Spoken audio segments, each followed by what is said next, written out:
नमस्ते। मैं देव अग्रवाल पूरे देश में एक ही शिक्षा बोर्ड होना चाहिए इसके पक्ष में बोल रहा हूँ।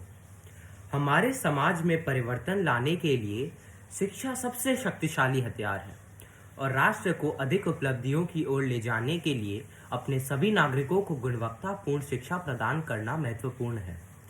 विविधता के बीच एकरूपता बनाए रखने के लिए भारत को एक राष्ट्र एक बोर्ड नीति की आवश्यकता है। एक राष्ट्र एक बोर्ड सभी छात्रों को समान अवसर प्रदान करता है। समान शिक्षा न केवल सामाजिक आर्थिक समानता को सुरक्षित करेगी बल्कि भाईचारे, व्यक्तिगत गरिमा को भी बढ़ावा देगी और राष्ट्र की एकता और अखंडता को सुनिश्चित करेगी। भारत में 50 से भी ज़्यादा मान्यता प्राप्त बोर्ड हैं, जैसे सीबीएसई, आईसीएसई, राज्य स्तरीय बोर्ड, अंतर्राष्ट्रीय बोर्ड, ओपन बोर्ड। प्रत्येक बोर्ड अलग अलग पाठ्यक्रम पर आधारित है। अलग अलग शिक्षा बोर्ड को लेकर सबसे बड़ी समस्या यह है कि पाठ्यक्रम से लेकर प्रश्न पत्र पैटर्न तक सब कुछ एक राज्य से दूसरे राज्य में भिन्न होता है। सीबीएसई और राज्य बोर्ड के छात्रों को मिलने वाले अंक पैटर्न में खास अंतर देखा जाता है।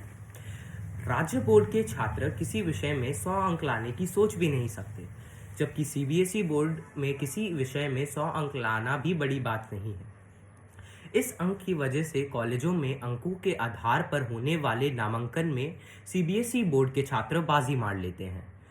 छात्रों के करियर के लिहाज से ये चिंताजनक है। पाठ्यक्रम में फर्क होने से प्रतियोगी परीक्षाओं में छात्रों को जो नुकसान उठाना पड़ रहा है, उसकी भरपाई कोई नहीं कर सकता। देश में एक बोर्ड इसलिए भी होना चाहिए क्योंकि एक शिक्षा बोर्ड विभिन्न राज्यों में छात्रों के पलायन और बदलते स्कूलों को आसान बना देता है।